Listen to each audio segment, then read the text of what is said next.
Olá pessoal, bom dia, boa tarde, boa noite a todos. No vídeo de hoje eu vou analisar com vocês um julgado do STJ que versou sobre embargos à execução nas execuções fiscais. Tá? Trata-se do recurso especial 1.852.810, oriundo do Rio Grande do Sul, RESP 1852810. O que nós tivemos aqui? A Fazenda Pública ajuizou uma execução fiscal cobrando supostos créditos tributários decorrentes do ICMS no valor de 5 milhões de reais.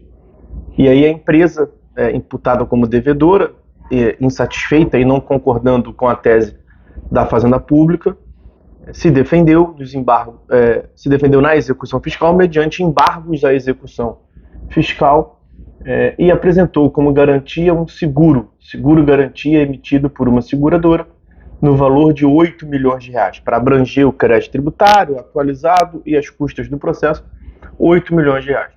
Sucede que a seguradora é uma empresa privada e cobra um valor para a emissão desta pólice de seguro-garantia. E foi cobrado 2% do valor segurado, 160 mil para a prestação dessa garantia.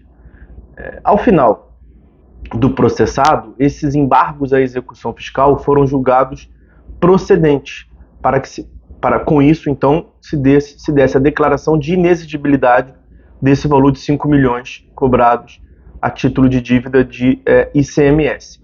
A Fazenda Pública foi condenada ao pagamento de honorários advocatícios sucumbenciais ao advogado do embargante e a ressarcir as custas do processo. E aí a parte, então, a embargante, a executada, apresentou um recurso pedindo que o ressarcimento não se limitasse às custas do processo, mas que também fosse determinado à Fazenda Pública que ressarcisse essa quantia que a seguradora cobrou da embargante para a prestação desse seguro-garantia. E aí é nesse ponto que nós estamos. É devido ou não o ressarcimento das despesas para a prestação do seguro-garantia nas execuções fiscais ajuizadas pela Fazenda Pública? Bom, primeira observação, breves comentários sobre a execução fiscal. Né? A Fazenda Pública ela possui um sistema executivo próprio.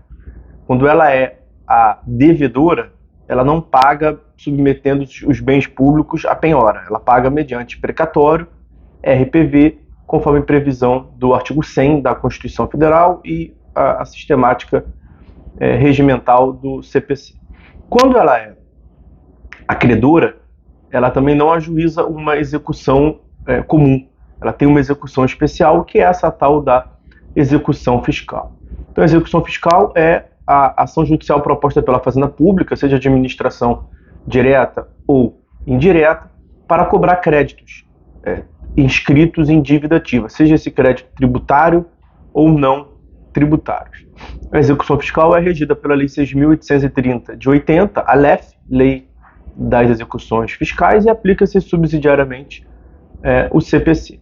É um procedimento executivo especial muito mais célere do que o procedimento executivo da obrigação de pagar quantia previsto no CPC. Muito bem, o processo tem início com a petição inicial simplificada da Fazenda Pública, no qual junta, muitas das vezes insere na própria petição inicial, o título executivo extrajudicial, que é a certidão de dívida ativa, e o juiz vai analisar os requisitos para prosseguimento da execução, proferindo despacho de admissibilidade. Ou determina a emenda da inicial, se faltar algum dos requisitos, ou determina a citação do réu. Uma vez citado o réu, ele pode pagar, ele pode deixar de pagar sem nada fazer e os seus bens serão penhorados, ou ele pode apresentar a sua defesa, que são esses embargos à execução fiscal. Só que aí, como é um procedimento executivo especial, ele é distinto, ele tem lá as suas distinções do procedimento executivo no CPC. No CPC, quando estamos falando de um processo autônomo de execução, como é o caso, o executado também se defende por embargos à execução. E lá no CPC não é necessário ao embargante, ao executado, garantir a execução.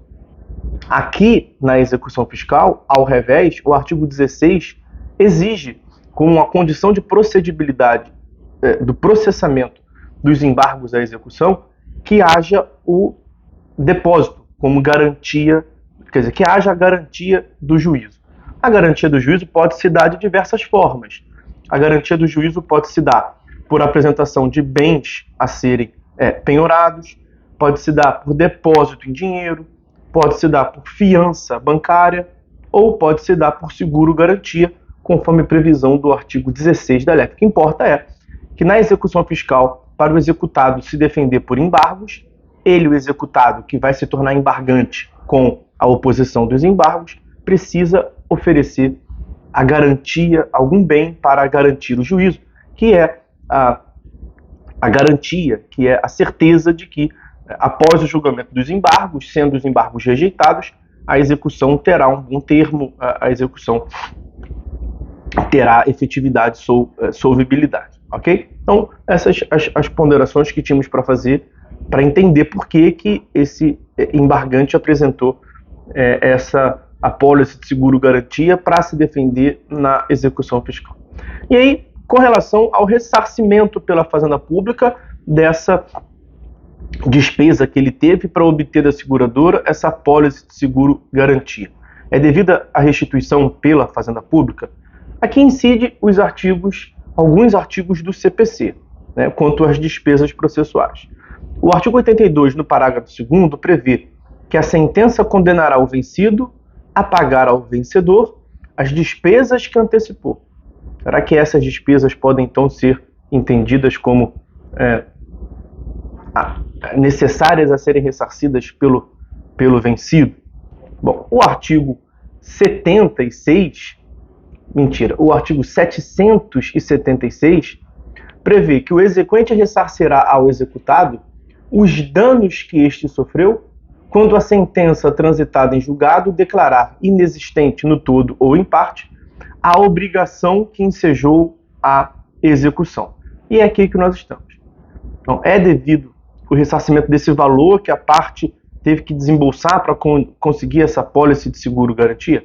Bom, qual foi a posição do STJ?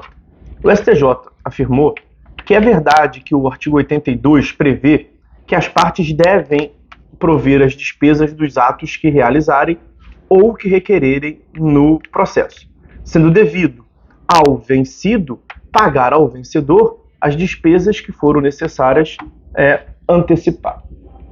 Já o artigo 84 do CPC delimita a abrangência do que sejam essas despesas. O artigo 84 prevê: as despesas abrangem as custas dos atos do processo, a indenização de viagem, a remuneração do assistente técnico e a diária de testemunho. Então vejam, as custas dos atos processuais são as taxas judiciais para o impulsionamento do feito, enquanto que as despesas são aqueles atos pagos para viabilizar o cumprimento do ato judicial, sendo o ato coercitivo e sem o qual o processo não se desenvolve, tais como as despesas com porte de remessa e retorno dos autos, as despesas com publicações de editais, as despesas com diligências dos oficiais de justiça e por aí vai. E não se pode enquadrar os valores gastos com seguro-garantia nesse conceito. Então, o seguro-garantia não é tecnicamente uma despesa processual. Pode ser uma despesa que a parte teve em razão do processo. Mas não é só esse o argumento. Não é tecnicamente uma despesa processual, mas não é só esse o argumento. Talvez o principal argumento é o fato de que o executado não é obrigado a apresentar seguro-garantia. O executado possui outras opções para a garantia do juízo. Ele escolheu apresentar o seguro-garantia e deve, portanto, arcar com os ônus financeiros dessa sua escolha.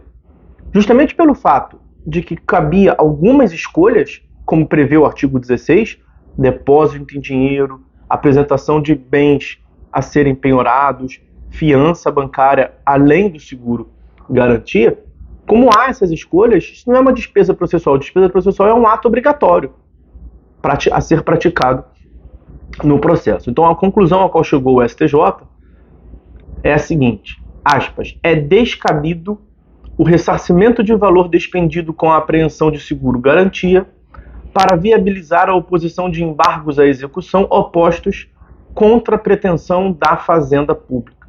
E foi mencionado como jurisprudência o ARRESP 2163448. ARRESP 2.163.448. ARRESP é o recurso especial com agravo em recurso especial 2163448, no mesmo sentido. Ok? Então, meus amigos, é isso. Por hora é só. Fiquem todos com Deus e até a próxima.